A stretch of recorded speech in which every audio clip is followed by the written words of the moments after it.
All right, good morning. Welcome back. Happy Friday. Hope you guys had a good day off yesterday and hope you guys are ready to roll for some more midterm review. All right, let's check out the COVID update for the last couple of days, see where it stands with Oneida County, see how our county is doing. As of right now, there's 7,165 cases. There's 7,011 that have been resolved. We now have over 300 deaths. Sad point where we have 312 deaths. So that's sad to see. Hey, Alex, welcome. So 312 deaths, pretty big number. Knew we'd get there soon. I'll talk about deaths more in a second. Total hospitalizations, there's 150. ICU patients, 27. So again, hospital systems, hospital workers, wherever they may be in the hospital, they're very stressed with the work. So if your parents, guardians, grandmother, aunt, uncle work at the hospital, thank them. They're definitely stressed out with the amount of work that they have right now. But anyways, that's on that note. There was the highest number of deaths a couple days ago of 9 per 24 hours. Hi, Ellen. Try to get here a couple minutes earlier. So obviously, several people have passed away. Several families were impacted by the amount of deaths. Over 300 families have been impacted. 9 people died on one day. So that's a pretty big number for a county. 9 people passed away in one day. So again, as you go into this weekend, this nice playoff weekend for football, please be smart, be safe, wear a mask. If you are with people, social distance, put a mask on. Don't be intimidated, put a mask on. Protect yourself, protect your loved ones. There's a COVID report for today. All right, next up on the plate. So vaccinations, you could check that out. I'm not gonna go through it each day though. Vaccines were at like a standstill for a while because we weren't given as many vaccines as we were promised. So we'll see what happens. I think it's going to roll out and we'll have a better routine with that in the future. All right, let's see what's going on in chem class for today. Welcome back. Happy Friday. The quote of the week comes from Dr. Martin Luther King. We may have all come on different ships, but we're all in the same boat now. We're all in the same boat together now. So let's take hold of the oars or paddles. Keep pedaling. We're getting through it. Again, we're in the same boat for this new president. We're in the same boat for, obviously, this pandemic, school, virtual learning, and obviously chemistry class. Another thing about last class that we had, we watched a little bit of the inauguration, and I thought it was pretty cool that we have our first female vice president up there. I'm sure we'll see a female president in our time period, hopefully. Not that old, but hopefully we'll see a first president for a female there. Good news, because obviously anybody can do anything. Male, female, whatever you are, you can do anything. So dream big. Whatever you want to do in life, have fun, do it, go for it, dream it, live it. All right, Friday, January 22nd, 2021 is the date. It's the day 4. Snowing up pretty good. We are going to continue on with midterm review. We are going to continue on with covalent bonding and metallic bonding and hydrogen bonding. That'll be like the first half-hour class. Second half of class, we'll get into midterm review for units 1 and 2. Do not forget you have an exit pass that is due on this Saturday. Your midterm will be next Tuesday, this Tuesday, the 26th. It's 45 multiple choice questions. They're all short and, 45 multiple choice questions, and it is a timed test. So you have one block to complete the 45 questions. You can use a reference table. You can use a calculator. The one thing about it is once you start it, you have to finish it. So I will give you a full block to complete this test, the midterm, and you have to finish it within that time period. Study up. It's on units 1 through 5. So I told you I wasn't sure if I was going to continue on with a new unit or continue reviewing. I decided to review from here on out till that Tuesday. So you have a couple more classes today and Monday for review. We'll review both those days, and obviously your test will be Tuesday. So that's the goal for the midterm. You have a reference table here. Please open up midterm review, units 1 and 2. We did a handful. We did about 6 or 7 questions already. If you already did it all, then you could just kind of review a little bit more if you want. I think we got up to question number 7. So we will finish up 7 through, I think it's 25. 7 through 25. Once we're done with that, we'll move on to the next one. The first half of class, I'm going to give you some time to work on this independently and quietly on your own. And then we'll go through those questions like we typically do for a warm-up. The second half, we'll just do like a rapid fire for each of the questions. So please attempt. We left off with 8, I think, is the number we left off with. Question 8 to 25. I know you're not going to get through all of them, but please try your best. I will give you 10 minutes to work on this right now. Actually, we'll go to 12 o'clock. So at 12 o'clock, we'll review the first half of the midterm warm-up review. So again, please work on this until 12 o'clock. Try your best. Whatever you put into something is what you get out of it.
All right, sorry about that. Hopefully you got through some questions of some sort. I did make a mistake in my little chat, my announcement there, that I uploaded the wrong one initially. Not a big deal, because we're gonna go through all the questions regardless.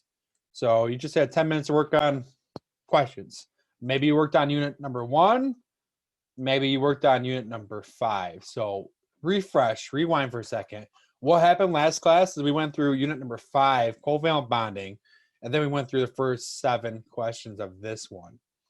So I messed up a little bit with that. We will finish up this assignment first before we go on to unit number 1. So my bad on that. So please find that assignment. You can find it if you go to your view all. And this is the midterm review. It says 120-21. Just trying to get rid of that day. 120-21 covalent bonding. So please click on that one right there. We'll finish this unit up before we move on forward.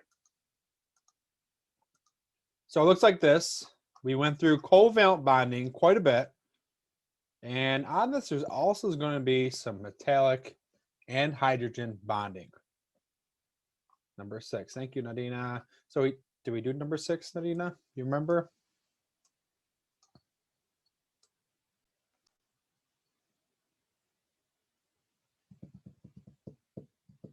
I think we stopped at 6. All right, stopped at 6.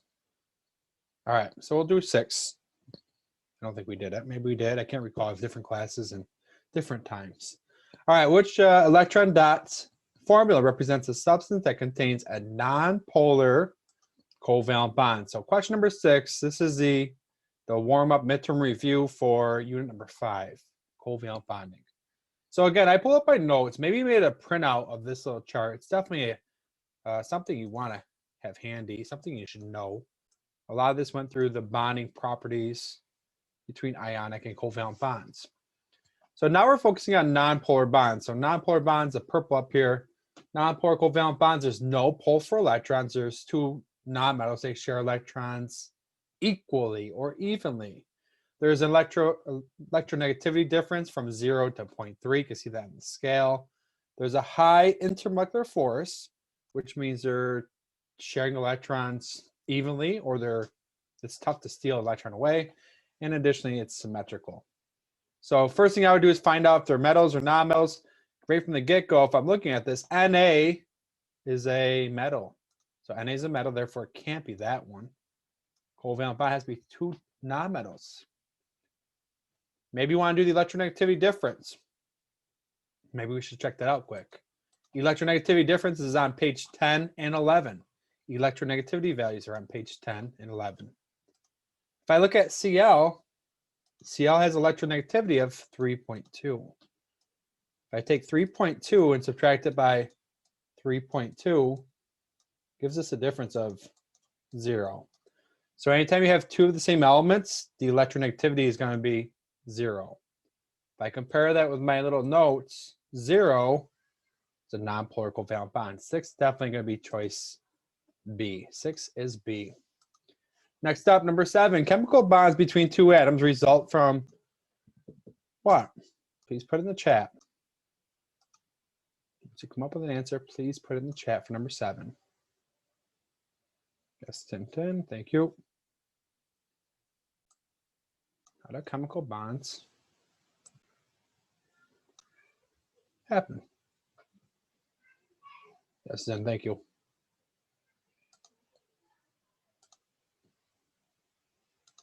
So how does bonding occur?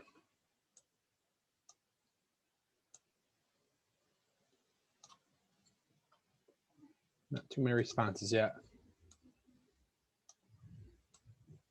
All right, there's 2 atoms there. In those 2 atoms, I have nucleus. In the nucleus are protons, which are positive, and neutrons that are neutral. The other ones has protons that are positive and neutrons that are neutral, 0. Around it are the electrons. So electrons are going to be the negative charge. So electrons are negative. Electrons are negative. What happens when you have a chemical bond? You have to share or transfer the electrons. So it's got to be the electrons going to be transferred here. So it's got to be something with electrons. Electrons. Oh, valence electrons. Repulsion. So if something's repelling, they're going to be like two north ends of a magnet or two south ends of magnets. Joe, you don't have to. I'm not going to grade this. All right, so what's going to happen when these two things bond? They're going to be attracting. What happens to the attraction here? You're going to have this negative electron attracting towards that positive. So the difference in the charge is going to make these two things attract towards each other. So attraction for the two nuclei for electrons, choice B is the best answer for this question. So B, best one for number 7. Next up, number 8. Which substance contains a polar covalent bond? Please put the answer in the chat. When you find an answer, please put in the chat.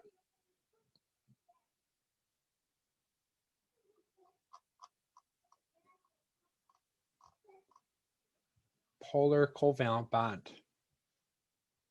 Which one has a pole? Which one has a difference of 0.3 to 1.7? Thanks, Alex. Thank you, John.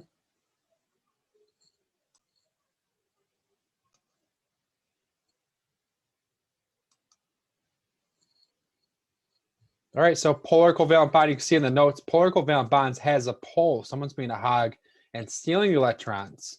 It has to be an electronegativity difference from 0.3 to 1.7. If I take H's electronegativity values, I don't know, whatever it is, if it's 2.2 minus 2.2, that equals 0. 2.2 minus 2.2, that's going to equal 0. That's less than 0.3. So it can't be choice A. And you're probably saying it can't be choice C either because that's going to be equal to 0 too. Choice D has a metal and a non-metal. Covalent bonds are two non-metals. It's got to be choice B. And we looked at HCl before. The difference is 1.0. It's in that window. So 8 is B. 8 is B. Next up, number 9. When phosphorus and chlorine atom combines to form a molecule of PCl3, 6 electrons are what? Take a minute, think about it.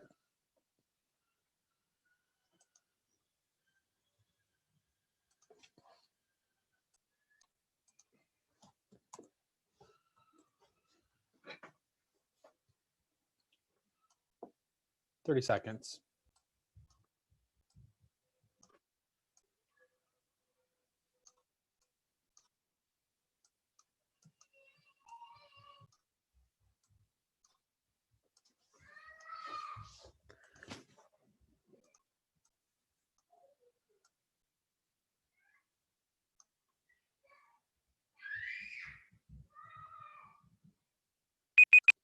Okay, please put the best answer, which you think would be for PCl3. Kind of, what's wrong with the electrons? PCl3.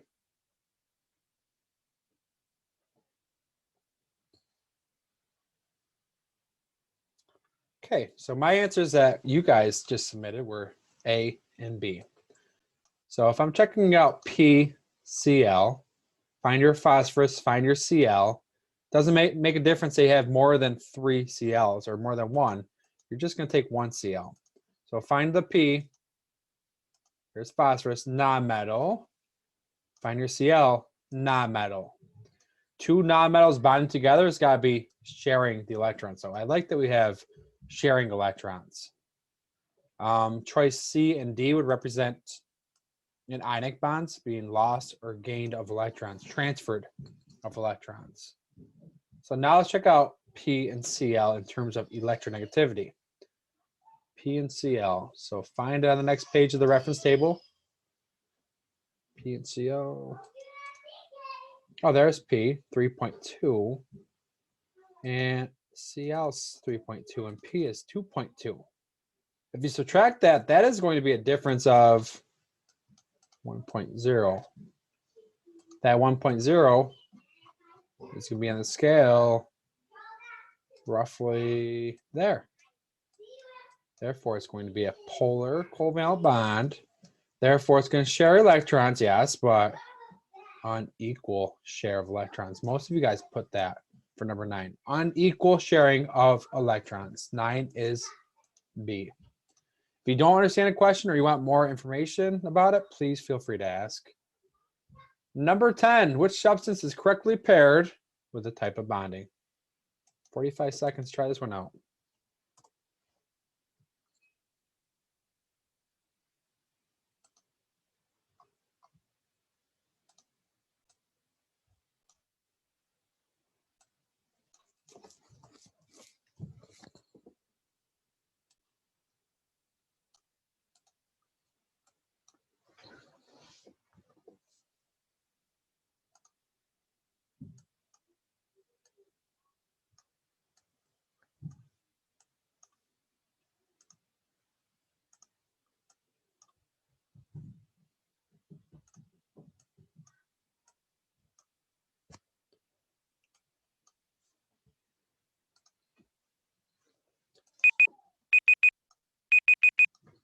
Okay, please put the answer in the chat if you derived an answer, came up with an answer.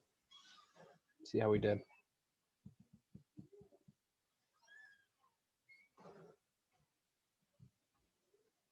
Shoot.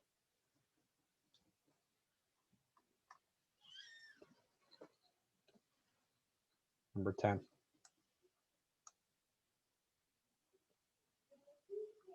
Sorry, when I zoomed out, I went to the wrong one. So number 10.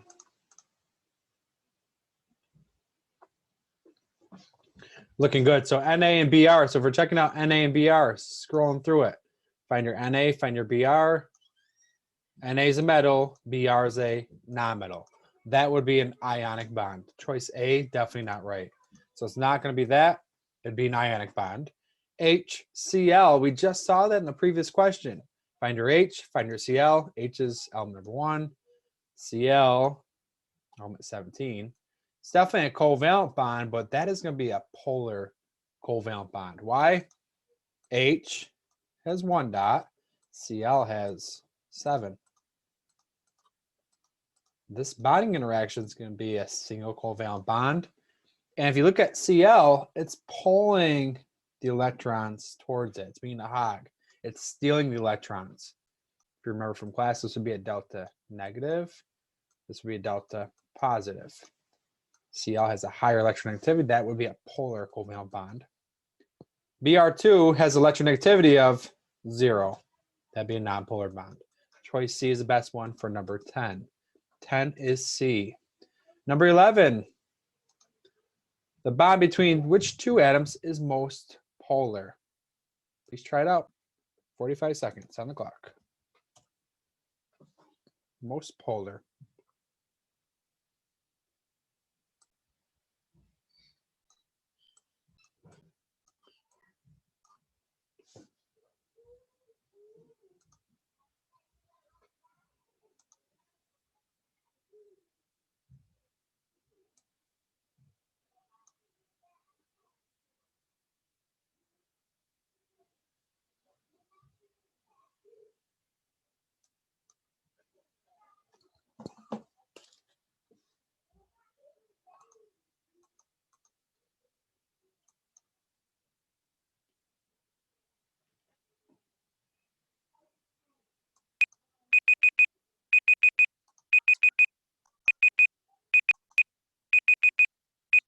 Okay, please put your answer in the chat if you had a chance to finish it up.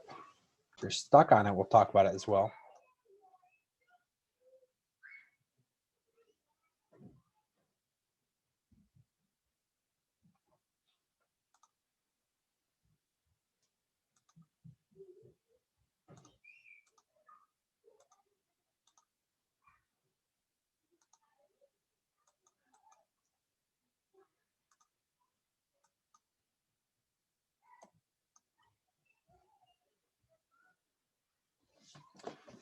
All right, so I am getting several different answers here for this one.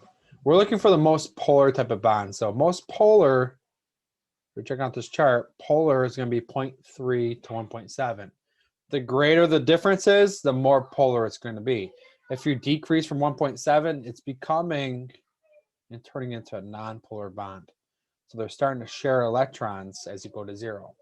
So the higher the value, the greater the polarity, the more polar it's going to be as well.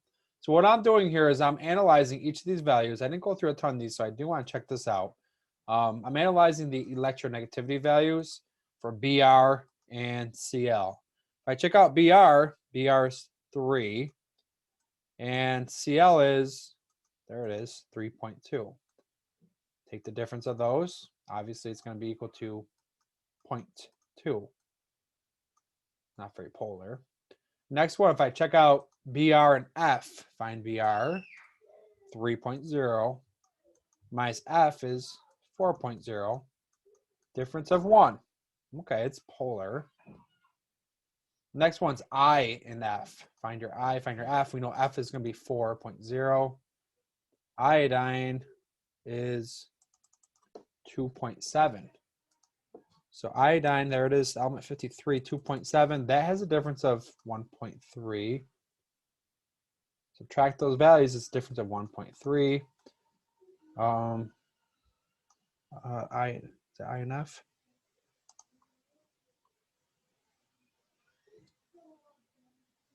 I and CL. Did I just do I and CL?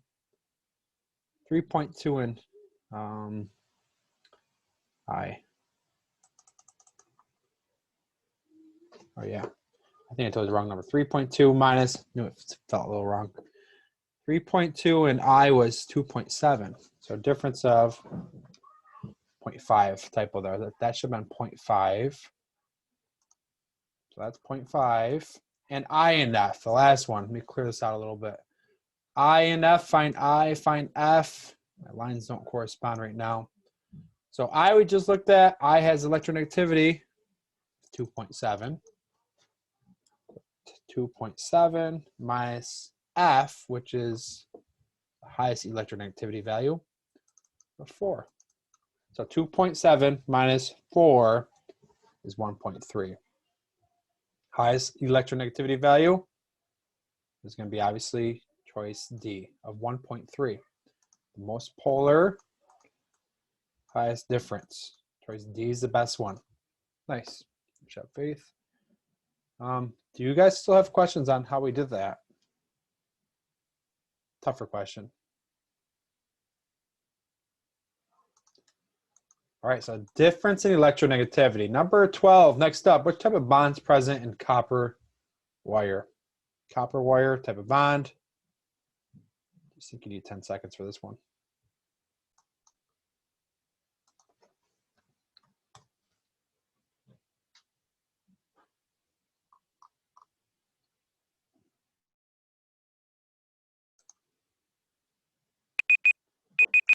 Okay, please put the answer in the chat for question number 12. Easy. Okay,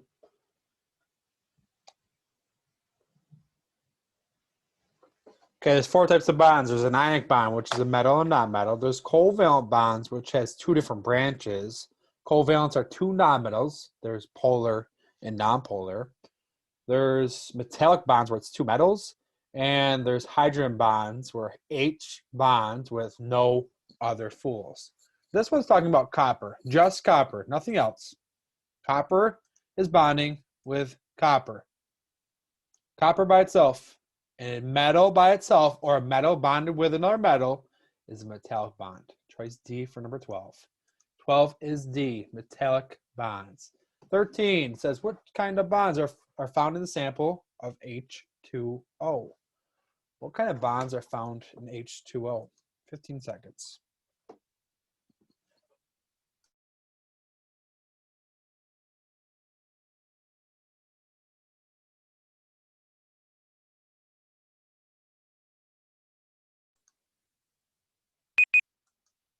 H2O, what kind of bonds are there? The chat. Thanks, Faith. Yes. Yes, Emma. Yes, Tintin. Yes, Alex. Good. So the other class, when they did this, they just said it was hydrogen bonds. Yes. When H bonds with no other fools, that is going to be a hydrogen bond. So when H bonds with N, O, or F, it's definitely going to be a hydrogen bond. What other kind of bond? Yes, there could be more than one type of bond. covalent as well because it's a nonmetal and it's a nonmetal. So two nonmetals is covalent, and it's also going to be a hydrogen bond too. So this question, number 13, best answer is choice D. A little bit of a curveball in that one. Number 14, which type of bond is found in it between atoms? A solid cobalt. 10 seconds. Solid cobalt, what kind of bonds?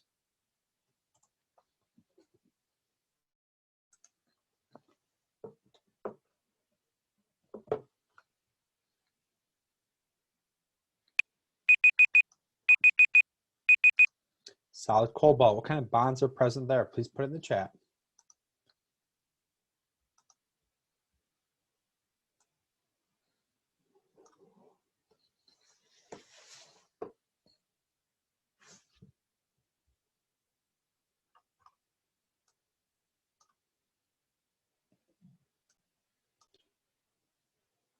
Getting the metallic questions, I see. All right, so metallic bonds are two metals or just a metal by itself. So cobalt, for checking out cobalt is just CO.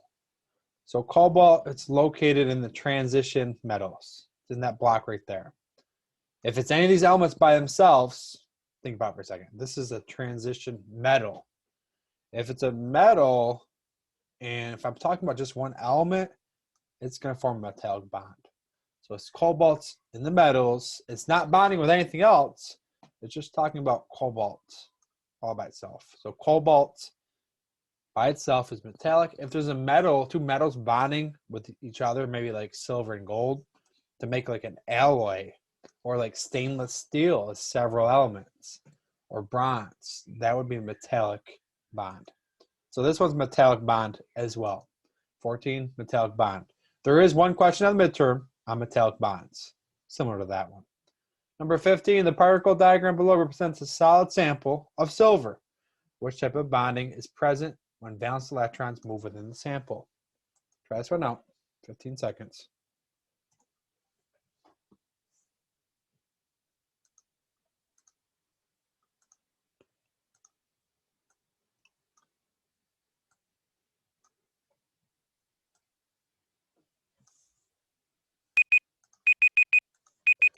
Okay, please put in the chat. Silver with those electrons hanging out. What kind of bond is it? Yes, Nadina, Faith, Mike, good. Tintin, Jordan. Or I'm sorry, John, good. Asim, what is it? Silver atoms. Thanks, Asim. Thank you. Yes, metallic bonds. So that's again metallic bonds. So I'm just threw this one up here because it's talking about electrons. Those electrons are just hanging out. Those are like free to pull away, those electrons. If you remember from the notes, electrons for metallic bonds, let me scroll up for a second. There's metallic bonds. Metallic bonds have few valence electrons. They're force of attraction of mobile valence electrons. So the thing about metallic bonds, it's easy to steal off an electron. It's not really attracted to the nucleus too tightly. You could pull an electron away very easily. So what we're going to do in class, probably quarter 3, we will do quarter 3. I'll take a penny, I'll take the copper off a penny, and I'll plate it to a nickel. So we'll take the copper from the penny and we'll transfer it over to nickel to make a copper plated nickel. So I'll show you how easy it is to pull off the electrons. So that is metallic bond. There is a question on midterm on metallic bonds. Next up, 16. Hydrogen bonds are strongest between the molecules of, try this one out, 15 on the clock.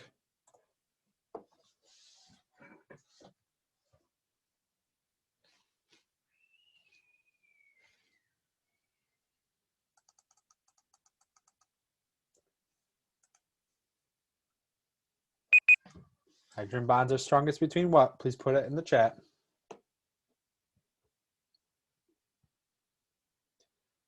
Yes, Tristan. No other fools. Memorize that. Hydrogen bonds are strongest with no other fools.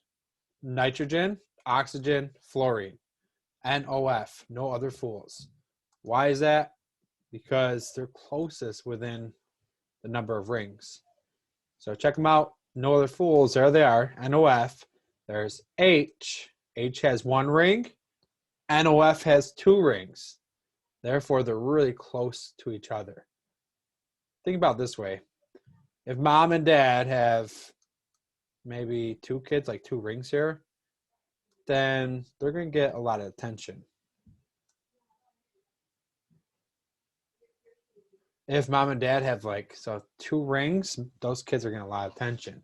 But if mom and dad have 7 rings or 6 rings or 7 kids or 6 kids, then it's not going to have as much of attention. So the intermolecular forces, the attraction for those kids are definitely going to be stronger for 2 kids in comparison to 7 kids. Not necessarily. It's just an example I use here for this. Mom and dad, if you have 6 or 7 people in the family, they still love you. But if there's only 2 kids or just a single child, they're getting a lot more love. It's a lot tougher to steal away a kid when there's only 2 in comparison to the 7 or 6. Don't steal kids. No other fools. Strongest interaction between hydrogen bonds. A is the best answer for number 16. 16 is A. Next up, 17. Hydrogen bonds are strongest in which molecule? 10 seconds on the clock.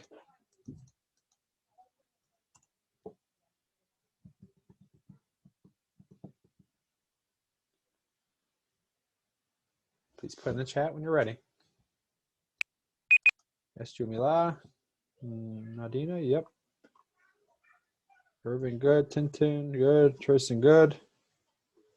Yes, Kai, Michael, Asim, good. Faith. A is the best answer. No other fools. Oh, hydrogen bonds are strongest with NOF. Strong intermolecular force. 17 is A. 17 is A. 18. When compared to H2S, H2O has higher boiling point because H2O contains stronger what? 10 seconds.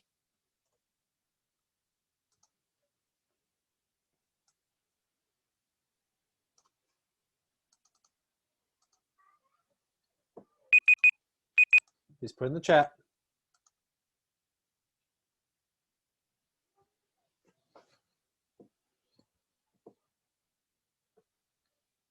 Good. A lot of common answers here. Thank you. Thanks for playing. Yes, H2O contains stronger hydrogen bonds.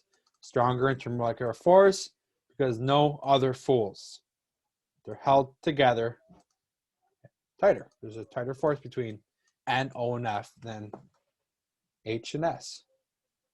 When hydrogen bonds with nitrogen, oxygen, or fluorine, there's a really strong attraction between those 2 atoms. And number 19, based on the intermolecular force, which of these substances would have the highest boiling point? 10 seconds.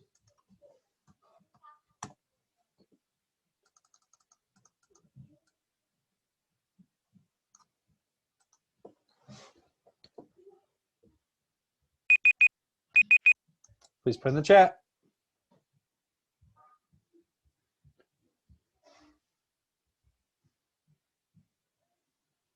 Gotcha.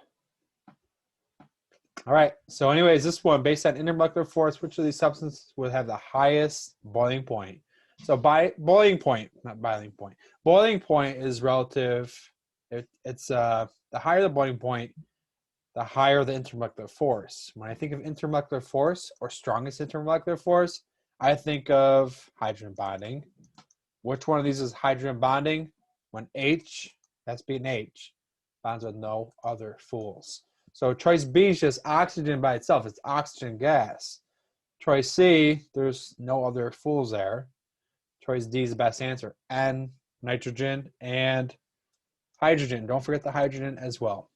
So when N and H bond together, that's the highest boiling point, greatest boiling point here. Last one, the relatively high boiling point of water is due to water having, we should know that one, it's hydrogen bonding. Hydrogen bonding. Choice A for 20. All right, that concludes the unit number 5 for review. We talked about ionic bonding, covalent bonding, metallic bonding, and obviously hydrogen bonding. You could expect to see a question on hydrogen bonding on midterm, one on metallic bonding. There'll be a few. You could submit if you don't want to. We don't have to. I'm not going to grade it. there'll be plenty of questions on ionic bonding in terms of, wait, let's just rewind for a second. You'll see questions on balancing, at least one. There'll be at least 2 questions on types of reactions. You'll have to know how to perform percent composition of water. You should know how to do percent composition. You should definitely review percent composition again and number of moles. There's definitely a question on number of moles. There's definitely a question on GFMs, gram formula masses. So again, this formula is on the last page of the reference table, number of moles. So is percent composition. But I would review those again. GFM is not in the reference table. You're going to have to do at least one question like that as well. But besides that, naming. I might want to review naming again for ionic bonds. And all this other stuff, hopefully we went through several times. You should know an ionic bond with the Lewis dot diagram looks like. I'm not going through unit number 5 again, so the rest of this is on you to review. So unit 5 is done. Next time you'll see questions like that is going to be on the midterm on Tuesday. All right, I'm closing out those notes. I'm moving on to what you guys did beginning of class, which was unit 1 and 2. So next up, second half of class, let's go through units 1 and 2. We'll do the rapid fire. I'm not giving you more time to review.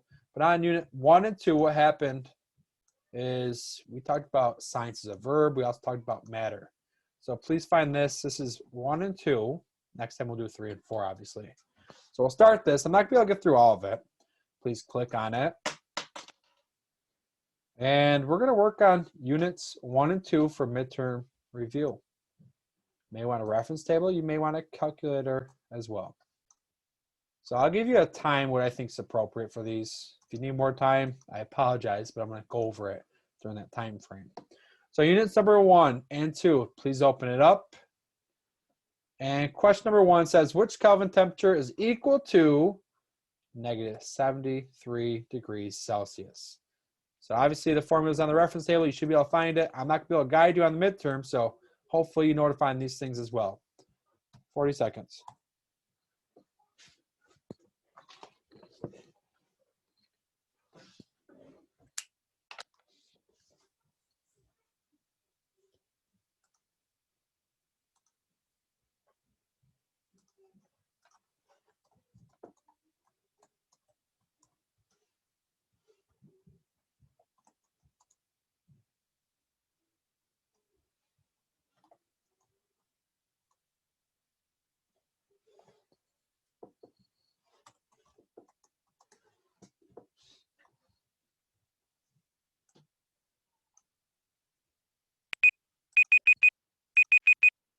Okay, question number 1, please put the answer in the chat. I just did the, yes, Michael, you could submit the guide notes as well. Guide notes should be good to go. If you don't submit them, I can still check them though. Okay, so there's my work for you. You have Kelvin equals Celsius plus 273. You could see negative 73 is going to be plugged in for Celsius. Choice C is the best answer for number 1, temperature conversion. 1 is C. Next up, number 2, we're trying to figure out the measurement for each of these rulers. 35 seconds.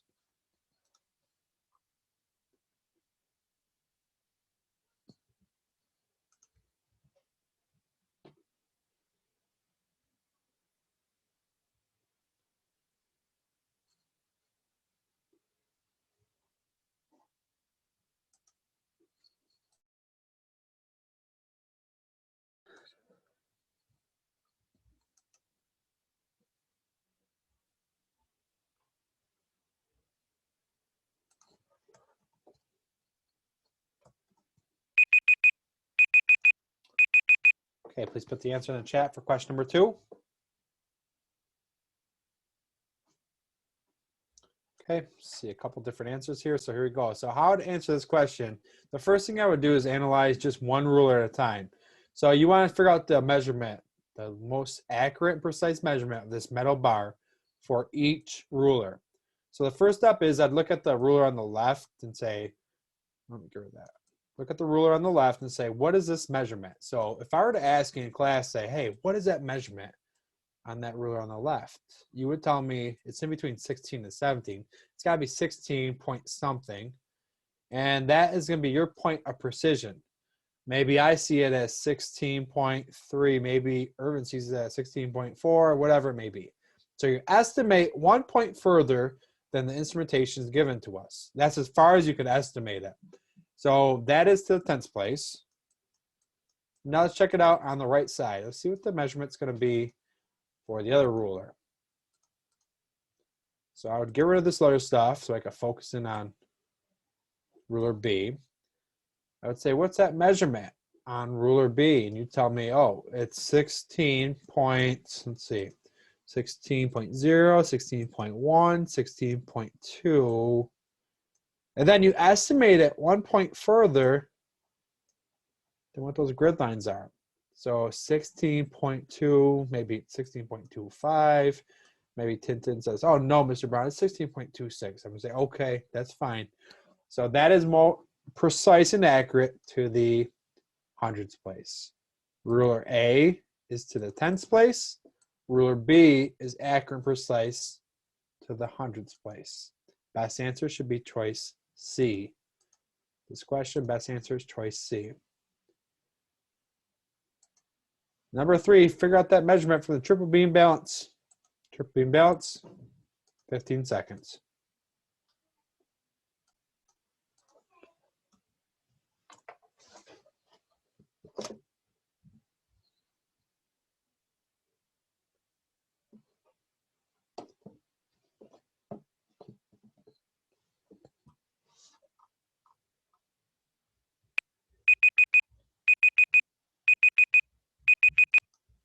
You check that out for your faith. Don't sweat though, because I might berate it. Sometimes they're wrong here. The diagram, here you go. Please put your answer in the chat for number 3.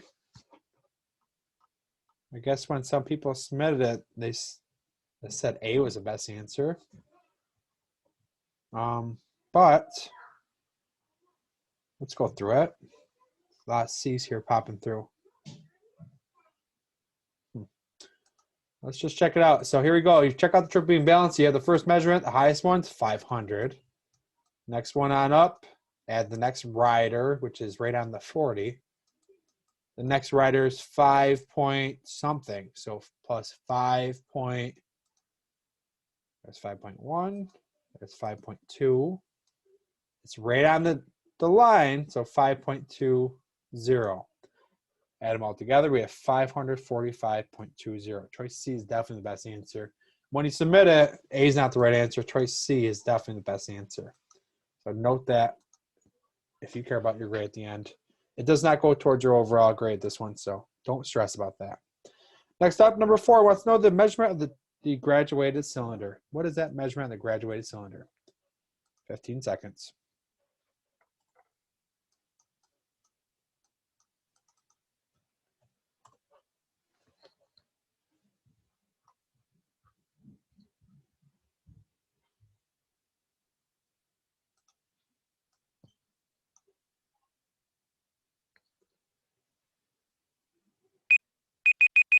Okay, please put your answer in the chat for number 4, the measurement of the graduated cylinder. Easy. That's too easy, Mr. Brown. Tell me about it. You should be able to measure by now. So graduated cylinder, figure out the scale. There's 30, there's 40. As you increase, it's got to be getting bigger. So it's got to be 35.0. It's right on the line. The meniscus is right on that line. So you estimate to the tenths place. 35.0 is the best answer. Choice A for number 4. Number 5, talking about sig figs. How many sig figs? Which one has 3 sig figs? 20 seconds.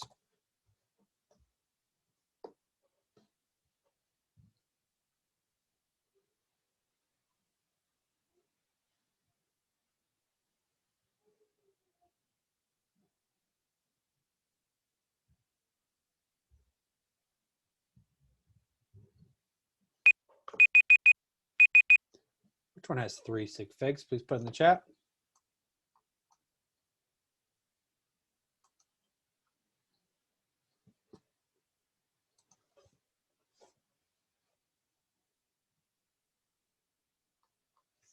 Okay, sig fig rules. Rule number 1, whole numbers 1, 2, 3, 4, 5, 6, 7, 8, 9 are significant. Next rule is with decimals. If there's a whole number with a decimal and trailing zeros, all those zeros are significant. If there's no decimal with zeros, those zeros are not significant. Next rule, if there's an Oreo cookie, like a whole number with zeros smushed in between, those are all significant. And the last one, zeros in front of a whole number are not significant. So let's check it out. A has 1 sig fig, 2 sig figs. There's a decimal with a 0. That has 3 sig figs. Choice B has 2. There's a decimal, so those are significant. There's 4. Choice C has 2 sig figs. Choice D has 2 sig figs as well. Zeros at the end are not significant in C and D. Best answer is choice A. So 5 is A. 5 is A. Sig fig rules. Check them out. Unit number 1 if you need help. Next up, number 6. Which one has 4 sig figs? 15 seconds.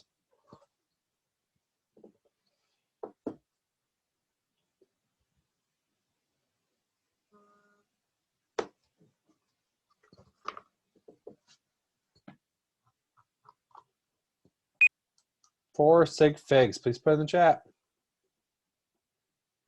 Yeah, this one's a little easier, I think. See the Oreo cookie. Choice A has 2 sig figs. Choice B has 1, 2, 3 sig figs. Choice C has 4 sig figs. Choice D has 1, 2, 3 sig figs. 4 sig figs. Choice C. Nice job with that. Next up is talking about pure substance. Which terms are used to identify a pure substance? 20 seconds.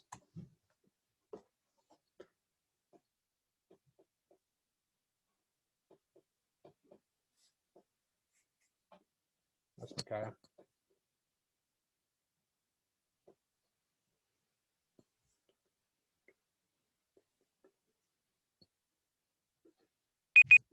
Tricky question. Please put your answer in the chat. See how we did in this one. Yes, Scene, Tintin, good. Faith, good. Substance, something's pure substance. Let's check out our notes a little bit for a second. Yes, Nadina. Pure substance. So way back in the day, before we started unit number 2, I think we went through a flow chart for matter and energy. So this little flow chart we completed. Hopefully you remember doing this. So this flow chart you guys went through, we started off with matter, makes up everything in this chart. We said matter is made up of a substance and a mixture. You figured out a substance, and then you said, oh, a substance is going to be an element and a compound. So a pure substance is going to be an element and a compound. That was the answer. But we also said an element is made up of an atom. We said compounds, there's 2 different branches of compounds, ionic bond and covalent bonding. So like earlier in the year we went through this, you're like, what the heck is all this stuff? Hopefully you could relate to elements, atoms, to ionic bond, covalent bonds, a compound. Mixtures will actually be next unit. We'll talk about those a lot more. It's properties of mixtures or solutions. Homogeneous and heterogeneous mixture, and aqueous. So by now, you should definitely know everything, be aware of, or know everything on this little chart that you made way back in the beginning of the year. So substance is element and a compound. You could find your own. Go to the drive, type in maybe, I don't know how you titled it, but Unit 2, Matter and Energy probably. You should be able to find that as well. Or I can find it for you if you did it. All right, so that one's definitely going to be elements and a compound. Element, compound. So choice B is best answer for number 7. Number 8, like these questions. Which particle diagram represents a sample containing a compound of CO gas? Carbon monoxide gas. 30 seconds.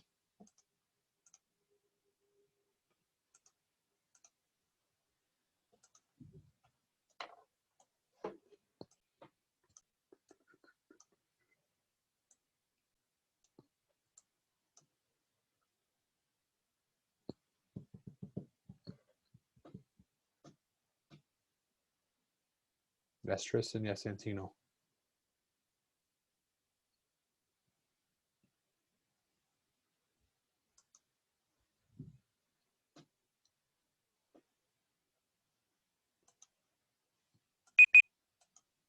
Yes, Kai. Yes, Emma. Please put in the chat. Yes, Micaiah. Faith looks good. It's Micaiah. Tintin. Yes. Michael. Yes. Oh, you guys are pretty good at this particle stuff. Let's check it out. So C and O. So C and O. Let's highlight a couple of these things just to see it. The O is transparent, and the black one's going to be carbon. So the first one, we have one carbon and two O's. One carbon, two O's. One carbon, two O's. So one carbon and two O's. So it looks like CO2, carbon dioxide. Those don't match up. Choice C is a solid particle. This has to be a gas particle, not that. Choice B is two O's, O, O, O, O, O, O, O. But they're gases. This would be O2. They don't match up. Choice D is going to be a C and an O. Gas particles. They're gases. A, B, and D are all gases. Choice C is going to be a solid phase. Number 8, the best answer is D. 8 is D. Couple more. Number 9. I'll do a few mark out. How much time we had left? Number 9, which particle diagram represents a sample of one compound only? Just one compound by itself. 25 seconds. Tricky question.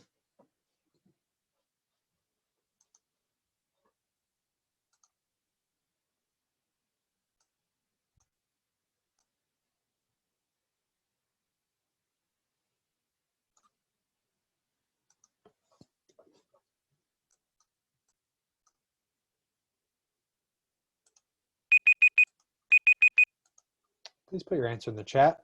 Which one's made up of only one compound?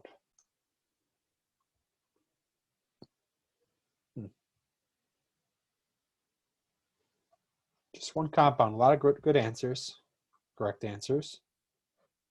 A lot of people are stuck between A and D. A and D. A compound, if you look to the left, a compound's made up or consisting of two or more existing parts or elements. Compound's going to be a fixed ratio of two or more elements. Check it out. Choice A, you have whatever this element is. I call it O. O and O. O and O. O and O. O and O. We'll say A is O2. We'll say B has O and O. So it definitely is O2. And we'll say this is C and C. O2 and C2. That's two different compounds. Definitely not that one. Choice C has OOC. So CO2. That's the same thing, CO2. And this will say C and O. So it has two different types of compounds in there. Both those are mixed within that. No. Choice D has a C and O, a C and O, C and O, C and O. So C and O in that one. So now we're stuck. Is it A or is it D? A compound is going to be made up of two or more different elements. Choice A is called a diatomic molecule. So A is a diatomic molecule, which means it's the same element bonding together. 7 up, when we talked about that, those are diatomic molecules. Diatomic molecules are not the same thing as a compound. So compounds are two or more elements in fixed proportions. Choice D is the best answer for number 9, I believe it is. 9 is D. 9 is D. Question number 10. Matter is classified as what? 15 seconds on the clock.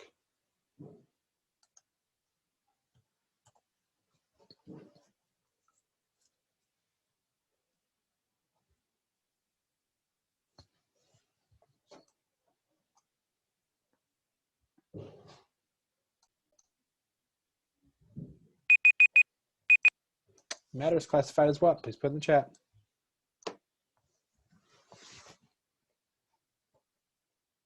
So check out that flow chart.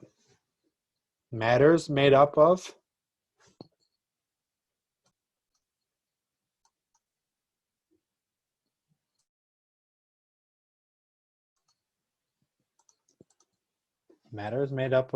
you see to the left, substance and a mixture. Matter is made up of a substance or as a mixture of a substance. Excuse me. Choice B is the best answer for number 10. 10 is B. 10 is B. Next up, 11. Every water molecule has 2 hydrogen atoms bonded to 1 oxygen atom. This fact supports the concept that elements in a compound are 15 seconds.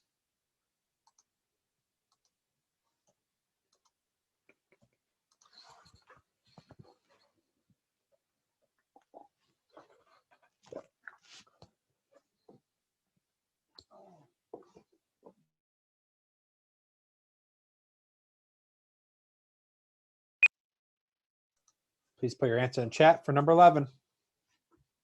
Cool. So it's asking for the definition of a compound. A compound. Not a bad definition. It should be fixed proportion, chemically combined, not physically combined. Physically means you just take a hydrogen and you just mix it with the O. No, chemically combined in fixed proportions. Choice A, best one for number 11. Number 12, salt water is classified as salt water. Classified as what? 15 seconds.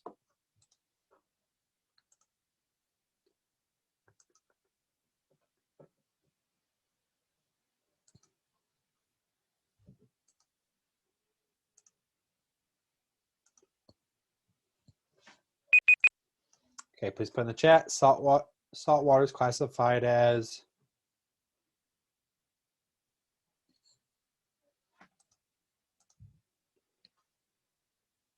so you can make salt water at home if you want. Maybe you got a canker sore. Maybe you have like an abscess in your mouth. You need to clean it out or rinse it out with some salt water. Making salt water. A cup. Love my graphics. Take some water.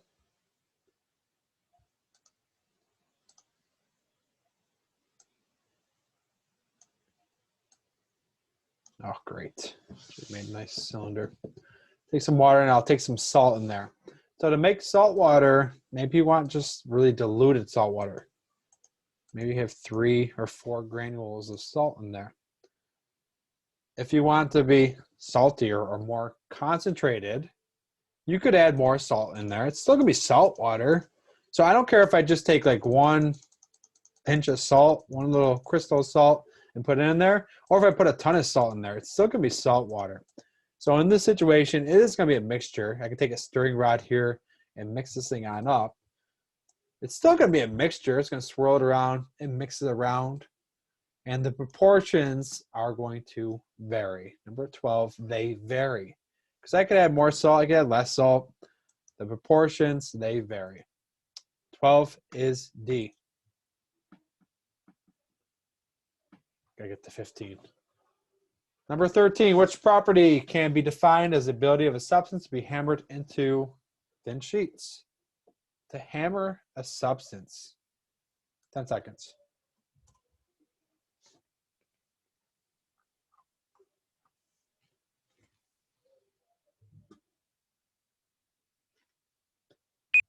Alex, what's the best answer for number 13?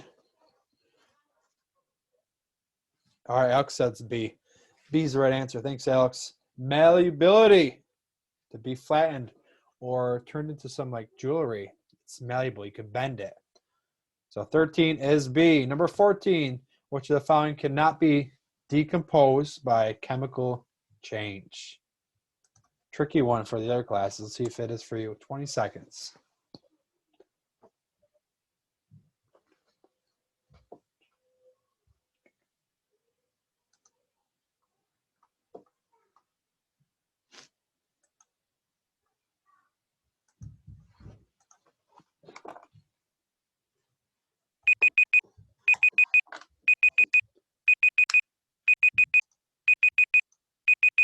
put the answer in the chat.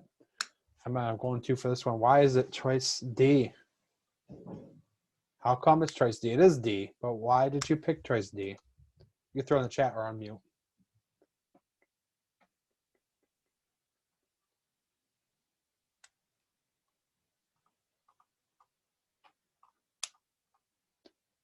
So it's choice D because it's an element. Thank you, Santino, for tagging in. Thank you, Faith. Something that cannot be broken down by chemical change is going to be an element. So elements cannot be broken down any more than what they are. So again, if you want to follow that flow chart again, you could. Elements to the left cannot, oh, there it is, cannot be broken down by chemical means. Look at that. It's like word for word. Cannot be broken down by chemical means. These other things are going to be compounds. So water is H2O. So you can break off water into two different things. H2O, what's supposed to be an H. The H could separate and the O could separate. You could separate that. You could break that on down. Maybe you're not sure, is ammonia an element or a compound? And what the heck is sulfuric acid? Argon is just going to be Ar. Maybe you're stuck with that. You'll know where to find these, at least by the end of the year. But I would look for an element here on page 10, 11. Once you find it, that's going to be the answer. You could find ammonia on page 2. Ammonia is on page 2. It's a polyatomic ion. Ammonia is ammonium. It's NH4. You could find sulfuric acid on a portion of the reference to we'll see later. It's H2SO4. It's a common acid for that. So obviously choice D is the best answer. Last one for today, question number 15. The molecular mass of O2 is 32.0. By experiment, a student measured the mass of O2 to be 28.0. What's the percent error? 1 minute. What's the percent error of the experiment? Try it out.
Oh, sorry, you didn't hear that.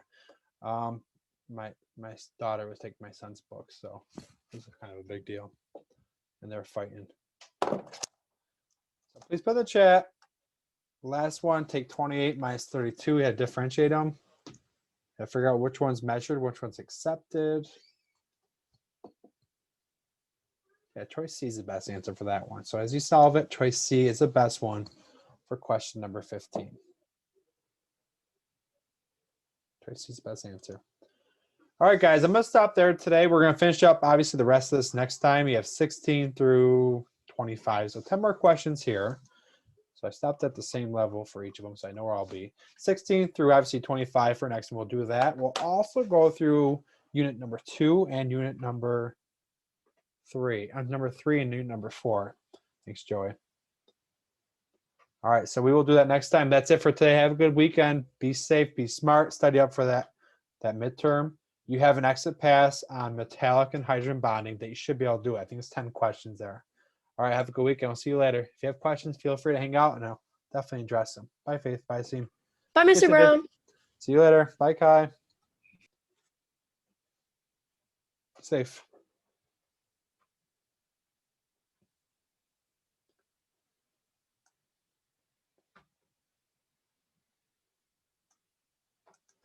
Mr. Brown, Yes. do we have to turn in those midterm reviews that we do? No, just the exit pass. Just that Okay. metallic one and hydrant bottle. Okay. All right. Thank you. No problem. See you later. You too. Thank you.